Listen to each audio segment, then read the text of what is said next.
يا من له صبري وكل شكايتي وبقربه كم تنجلي أشجاني. بسم اللہ الرحمن الرحیم وبہ نستعین وصلی اللہ علی حبیبہ سیدنا و مولانا محمد وعلی آلہ وصحبہ اجمعین. معزز ناظرین و سامعین، 10 رمضان المبارک، ملکۃ العرب، عصمت پناہ، اقلیم حیا کی ملکہ، سجدہ کائنات، ام المومنین، ام بطول، حضرت سیدہ خدیجہ الکبریٰ رضی اللہ تعالی عنہا، آپ کا یوم وصال ہے. حضرت سیدہ خدیجہ الکبریٰ کے احسانات اسلام پر بے پایاں ہیں. شروع اسلام میں جو مشکل دور تھا، اسلام نے جتنی ترقی حاصل کی ہے، وہاں جو مال خرچ ہوتا رہا ہے وہ سیدہ خدیجہ الکبریٰ کا مال خرچ ہوتا رہا ہے.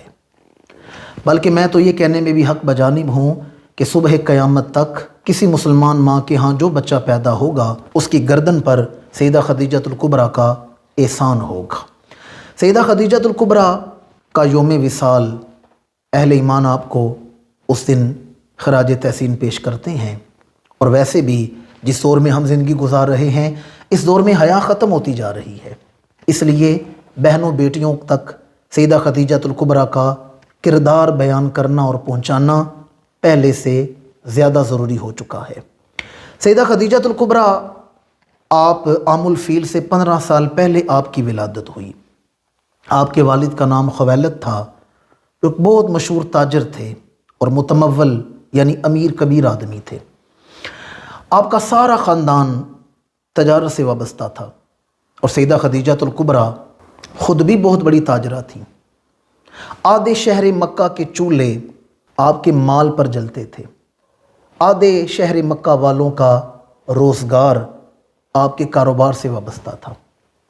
اور آپ نے اس دور میں بھی حیا کی پیکر کہلایا ہے، جس دور میں حیا نام کی چیز کوئی نہیں تھی. لوگ کعبے کا طواف کرتے ہیں، عورتیں مرد اور ننگے اور برینا ہو کر کرتے ہیں. اس دور میں آپ حیا کی پیکر کہلائی ہیں. دیکھیں، راستہ صاف ہو، موسم بھی صاف ہو، بندہ اپنے کپڑوں کو کیچڑ اور گرد سے بچا کر گھر آ جائے، اس میں کیا کمال ہے؟ کمال تو وہاں ہے کہ موسم بھی خراب ہے اور راستہ بھی گرد آلود ہے، بندہ پھر اپنا لباس بچا کر گھر آ جائے. سیدہ خدیجہ الکبریٰ نے اس دور میں اپنے آپ کو حیا کی پیکر کہلوایا ہے، جس دور میں حیا نام کی چیز کوئی نہیں تھی. جناب ابو طالب آپ کا مال لے کر جاتے تھے تجارت کے لیے. ایک دن آپ آئے اور کہا میرے بھتیجے آپ کا مال لے کر جائیں گے، آپ ان سے معاملات طے کر لیں. امام الانبیاء آئے ہیں سیدہ خدیجہ الکبریٰ کے ہاں. پہلی ملاقات. سیدہ خدیجہ الکبریٰ کا جو گھر تھا وہ شمالاً جنوباً تھا. بعض گھر مشرقاً مغرباً ہوتے ہیں، بعض شمالاً جنوباً ہوتے ہیں. جو گھر شمالاً جنوباً ہوتے ہیں وہ گھر عموماً ٹھنڈے ہوتے ہیں، چونکہ ان کے سامنے کی دیواروں پر سورج کی روشنی نہیں پڑتی. تو سیدہ کا گھر شمالاً جنوباً تھا. آپ فرماتی ہیں میں گھر کے کاموں میں مصروف تھی، امام الانبیاء تشریف لائے، میری پشت دروازے کی طرف تھی اور چہرہ گھر کی دیواروں کی طرف تھا. اچانک مجھے محسوس ہوا کہ جیسے سورج کی روشنی میرے دروازوں پر پڑ رہی ہے. تو میں حیران ہو گئی کہ میرے گھر کی دیواروں پر تو سورج کی روشنی نہیں پڑتی. تو میں نے مڑ کر جب دیکھا تو باریک پردے کے پیچھے حضور کھڑے ہیں. تو میں نے کیا دیکھا کہ یہ شرافت اور حلم کا سورج جگمگا رہا ہے. آپ فرماتی ہے میں نے حضور کی شخصیت کو دیکھا، میں نے کبھی اتنا سونا شخص نہیں دیکھا تھا. پھر جب حضور نے گفتگو شروع کی تو حضور کے الفاظ بڑے چنیدہ تھے، نگاہوں میں حیا تھی، نگاہیں جھکی ہوئی ہیں، لہجہ بڑا پرتاثیر ہے. معاملات طے فرما کر حضور چلے گئے. ایک روایت میں سیدہ فرماتی ہیں کہ اس ملاقات کے کچھ دن بعد میں تورات کے کچھ صفحے پڑھ رہی تھی جس میں آخری نبی کی نشانیاں تھیں. تو جب میں نے اس آخری نبی کا حلیہ پڑھا تو مجھے میرے گھر کے دروازے پر 2 مسکراتی ہوئی آنکھیں تصور میں آ گئیں. پھر سیدہ پاک کا نکاح ہوا امام الانبیاء کے ساتھ. تو سیدہ خدیجہ الکبریٰ نے وفا کا حق ادا کر دیا. شروع اسلام کا دور، امام الانبیاء نے اعلان نبوت کیا، مشرکین مکہ نے مخالفت کی تو سیدہ خدیجہ الکبریٰ حضور کی ڈھارس بندھاتی تھیں، حضور کا حوصلہ بڑھاتی تھیں. یا رسول آپ کیوں پریشان ہوتے ہیں؟ آپ کا رب آپ کو مایوس نہیں کرے گا، آپ کا رب آپ کو اکیلا نہیں چھوڑے گا۔ آپ بیواؤں کی مدد کرتے ہیں، آپ یتیموں کے سروں پر دست شفقت رکھتے ہیں، اور آپ مسافروں کی اور مظلوموں کی مدد کرتے ہیں۔ اور پھر اندازہ کریں، ہمارے آقا کریم نے جب اعلان نبوت کی ہے تو سیدہ خدیجہ الکبریٰ حضور کی خادمہ ہیں، اور جب حضور پر پہلی وحی اتری ہے، میرے آقا کریم غار حرا میں جاتے ہیں عبادت کے لیے، تو سیدہ خدیجہ الکبریٰ کھانا بنا کر غار حرا میں لے کر جاتی ہیں۔ آج کل چلے جائیں غار حرا میں عمرہ یا حج کے موقع پر تو دیکھ لیں وہ کتنا فاصلہ ہے، اور آج کل کچھ ہاتھوں سے سیڑھیاں بنانے کی کوشش کی گئی ہے، اگرچہ انہیں سیڑھیاں نہیں کہا جا سکتا، اس دور میں وہ پہاڑی چڑھنا کتنا مشکل کام تھا، پر سیدہ نے حضور کے ساتھ وفا کا حق ادا کر دیا۔ جب امام الانبیاء پر پہلی وحی اتری، حضور تشریف لائے، اللہ کے کلام کا کچھ اثر تھا تو حضور پر قدر بخار کی کیفیت تھی، گھر تشریف لائے، فرمایا زملونی زملونی، مجھے چادر دو، مجھے چادر دو۔ سیدہ پاک نے حضور کو چادر پیش کی، امام الانبیاء نے چادر لے کر آرام فرمایا، اور کچھ دیر بعد حضور نے سر اقدس چادر سے نکال کر سیدہ خدیجہ الکبریٰ کو پاس بلایا اور فرمایا خدیجہ جانتی ہو میں اللہ کا نبی بن کے آیا ہوں، میں اللہ کا رسول بن کے آیا ہوں۔ اب چاہیے تو یہ تھا کہ سیدہ پاک حیران ہو جاتی ہیں، پر سیدہ ایک قدم پیچھے ہٹی ہیں اور مسکرانا شروع کر دیا، ہونٹوں پہ تبسم آ گیا۔ امام الانبیاء نے فرمایا خدیجہ میں نے تمہیں زندگی کا اتنا قیمتی راز بتایا ہے کہ میں اللہ کا نبی ہوں، تمہیں تو حیران ہونا چاہیے اور تم مسکرا رہی ہو۔ عرض کہ یا رسول اللہ آپ آج مجھے بتا رہے ہیں میں اللہ کا نبی ہوں، مجھے 15 سال پہلے پتا تھا آپ نبی بن کے دنیا میں تشریف لائے ہیں، مجھے تو 15 سال پہلے ہی پتا تھا، میں نے ایک خواب دیکھا تھا، آپ سے نکاح سے پہلے میں نے ایک خواب دیکھا تھا کہ آسمان کا چاند میرے آنگن میں اترا ہے جس کی روشنی پوری دنیا میں پھیل گئی، تو میں ورقہ بن نوفل کے پاس گئی، اس خواب کی تعبیر پوچھی تو ورقہ بن نوفل نے کہا خدیجہ مبارک ہو، آپ کا نکاح اللہ کے رسول کے ساتھ ہوگا۔ اور پھر جب مشرکین مکہ نے اسلام کی دشمنی کی، امام الانبیاء 3 سال شیب ابی طالب میں رہے ہیں اور سیدہ حضور کے ساتھ رہی ہیں۔ میں بہنوں بیٹیوں کی توجہ کا طالب ہوں، ایک امیر کبیر خاتون جن کے مال پر آدھے مکے شہر کے چولہے جلتے تھے، ایک امیر کبیر باپ کی بیٹی ہیں، پر 3 سال شیب ابی طالب میں درختوں کے پتے کھا کر گزارا کرتی رہی ہیں، لکڑیاں چبا کر گزارا کرتی رہی ہیں۔ کس کے لیے؟ اپنے شوہر محترم کے لیے، امام الانبیاء کے لیے۔ یہ فکر ہے ہماری بہنوں بیٹیوں کے لیے کہ گھر میں تھوڑی سی پریشانی آ جائے تو ہم شوہر کا شکوہ کرنا شروع کر دیتی ہیں، ہم فوراً شکوہ کناں ہو جاتی ہیں۔ ایک امیر کبیر باپ کی بیٹی نے 3 سال شیب ابی طالب میں قید و بند کی صحبتیں حضور کے لیے برداشت کی۔ جب سیدہ خدیجہ الکبریٰ کے ہاں امام الانبیاء کے دوسرے بیٹے کا وصال ہوا تو سیدہ پاک کی آنکھوں میں آنسو ہیں۔ عرض کہ یا رسول اللہ ابھی تو میرا بیٹا میرا دودھ بھی صحیح طرح نہیں پی سکا، اللہ نے اس کی خوراک میرے سینے میں رکھی ہے، میں اسے اپنا دودھ بھی نہیں پلا سکی۔ تو امام الانبیاء نے فرمایا خدیجہ اگر آپ کہیں تو میں آپ کو دکھا دیتا ہوں کہ آپ کے بیٹے کو اس وقت جنت کی ایک حور دودھ پلا رہی ہے، ذرا ان کا ایمان بالغیب دیکھیں۔ عرض کہ یا رسول اللہ خدیجہ نے آپ کے کہنے پر رب کو مان لیا ہے تو میں یہ بھی مان لیتی ہوں کہ واقعتاً ہی جنت کی حور میرے بیٹے کی خدمت کر رہی ہوگی۔ اور آخر میں سیدہ خدیجہ الکبریٰ کے وصال کا وقت قریب آیا، آپ امام الانبیاء کی بارگاہ میں چونکہ شیب ابی طالب میں قید و بند کی صحبتیں برداشت کر کے آپ کے وجود پر جو نکاہت تھی، کمزوری تھی، اس سے آپ بیمار ہوئیں، اور جب وصال کا لمحہ قریب آیا تو عرض کیا یا رسول اللہ خدیجہ نے کوشش کی ہے آپ کی خدمت کر سکوں، اگر آپ کی خدمت میں میری طرف سے کوئی کمی ہے تو مجھے معاف فرما دیجیے گا۔ اور پھر کہا یا رسول اللہ میں آپ سے کچھ مانگنا چاہتی ہوں لیکن میں آپ سے نہیں مانگوں گی، میں خاتون جنت سے کہوں گی فاطمہ آپ سے مانگے گی۔ دیکھیں حضور کا ادب۔ اور پھر خاتون جنت حضور کی بارگاہ میں حاضر ہوئیں، عرض کہ یا رسول اللہ میری والدہ کی یہ خواہش تھی کہ جب آپ پر پہلی وحی اتری تھی اور آپ نے آ کر فرمایا تھا زملونی زملونی، مجھے چادر دو، مجھے چادر دو، تو میں نے جو چادر پیش کی تھی اس چادر میں مجھے کفن عطا کیجیے گا۔ اور پھر سیدہ خدیجہ الکبریٰ نے حضور کی بارگاہ میں عرض کیا تھا یا رسول اللہ میرے بعد میری بیٹی فاطمہ الزہرا کا خیال رکھیے گا۔ اس وقت آپ جنت المعلیٰ مکہ مکرمہ کے قبرستان میں مدفون ہیں۔ آپ کے احسانات بے پایاں، آپ کا کردار وفائے رسول کا جذبہ انتہائی اعلیٰ مثال رکھتا ہے۔ ہماری بہنوں بیٹیوں کے لیے آئیڈیل یورپ کی اداکارائیں نہیں، ہندوستان کی اداکارائیں نہیں، یا ڈراموں کی اداکارائیں نہیں ہونی چاہیے۔ ہماری بہنوں بیٹیوں کا آئیڈیل ہونا چاہیے تو سیدہ خدیجہ الکبریٰ، سیدہ عائشہ صدیقہ، امہات المومنین، سیدہ خاتون جنت اور سیدہ زینب جیسی شخصیات ہونی چاہیے۔ دعا گو ہوں ان با کردار اور عظیم خواتین کا صدقہ اللہ کریم ہماری بہنوں بیٹیوں کو عفت و حیا عطا فرمائے، شرم و حیا عطا فرمائے۔ معزز ناظرین کرام، چلتے ہیں اپنے پروگرام کے دوسرے سیکشن سوال و جواب کی طرف۔ آپ احباب ہمیں جو سوال بھیجتے ہیں ان کے جواب اس پروگرام میں دیے جاتے ہیں۔ دیے گئے واٹس ایپ نمبر پر آپ ہمیں سوال بھیج سکتے ہیں۔ تو چلتے ہیں سوال و جواب کی طرف۔ جی شاہ صاحب۔ حضور، گھروں کے نل سے جو پانی ٹپکتا رہتا ہے، کیا ان کے ضائع ہونے سے گناہ ہوگا؟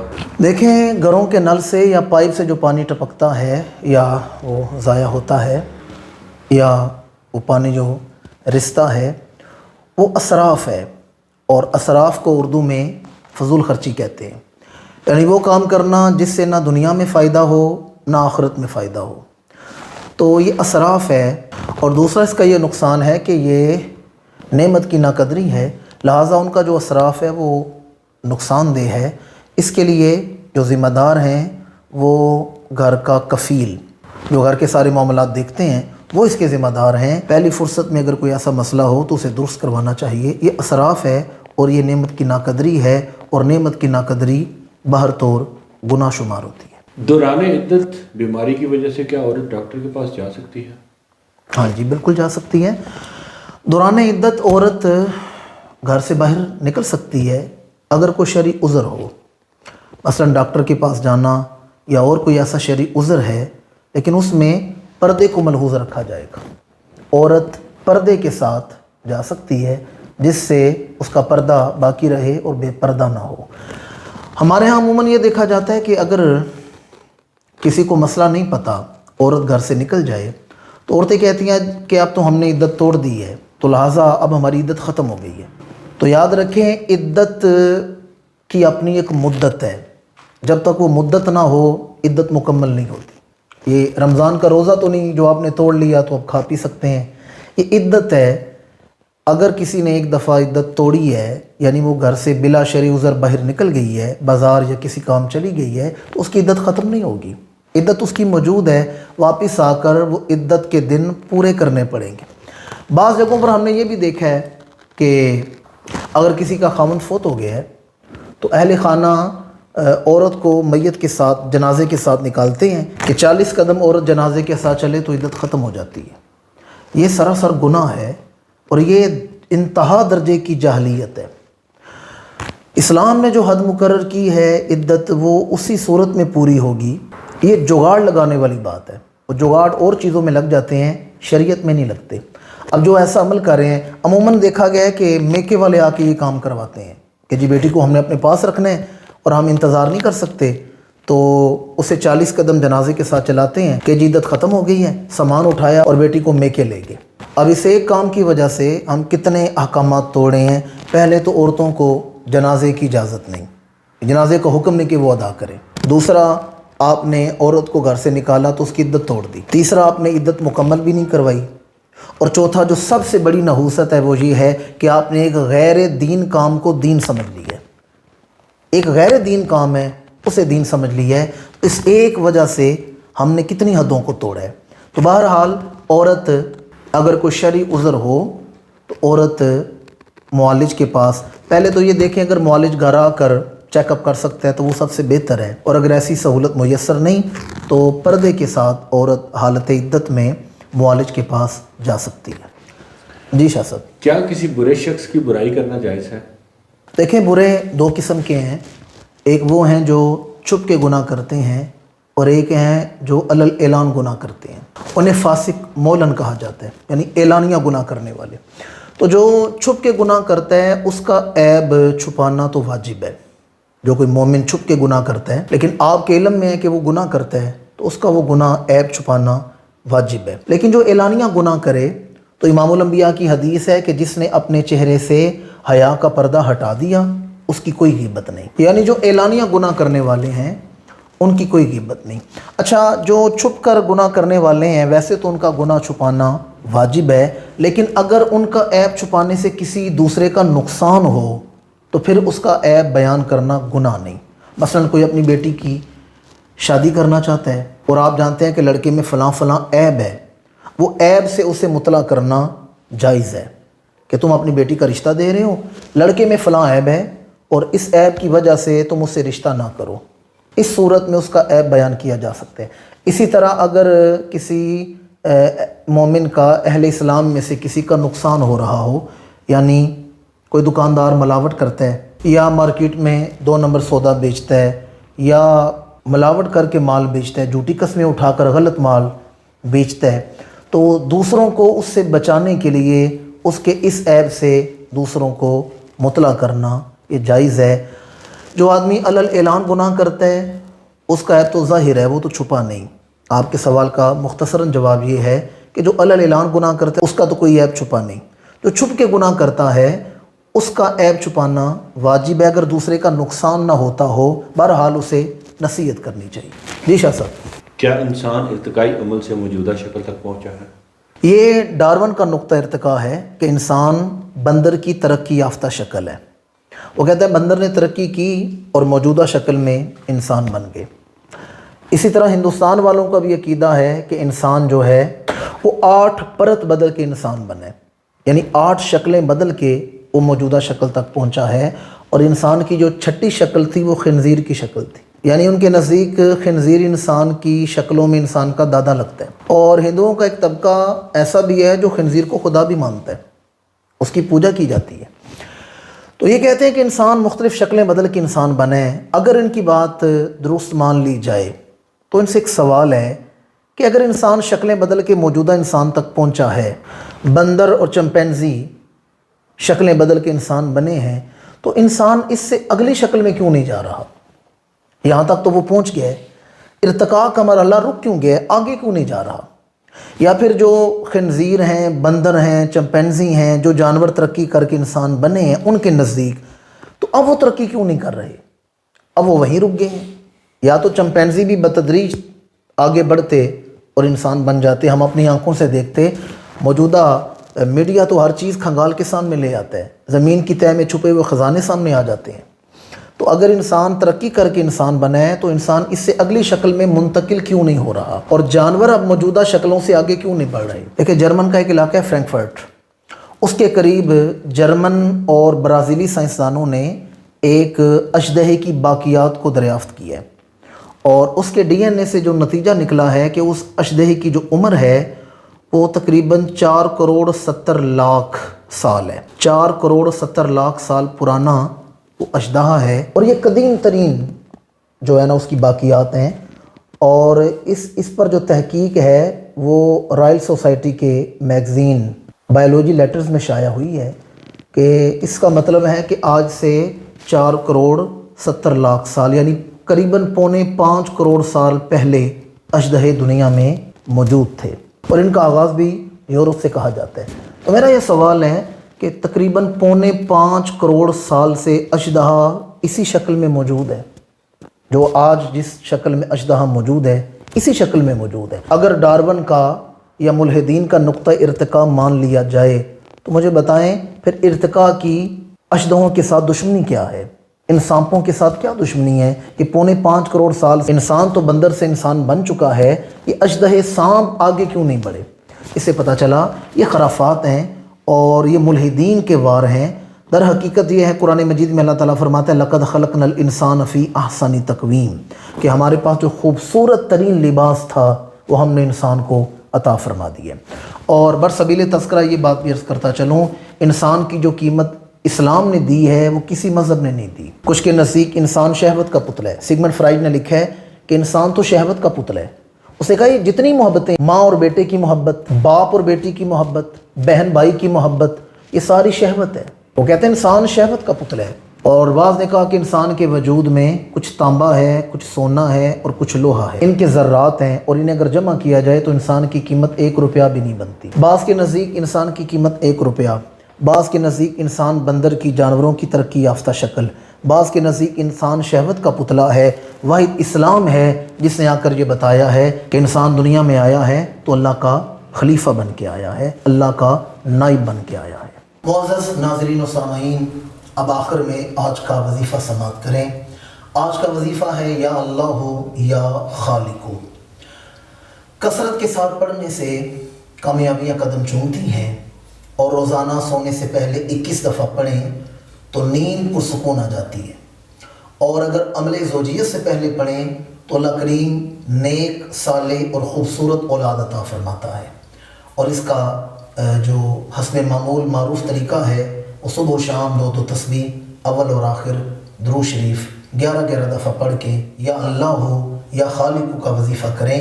اللہ کریم اس کی بے انتہا برکات عطا فرماتا ہے۔ اسی کے ساتھ آج کے پروگرام کا وقت مکمل ہوا چاہتا ہے، ہمیں اجازت دیں۔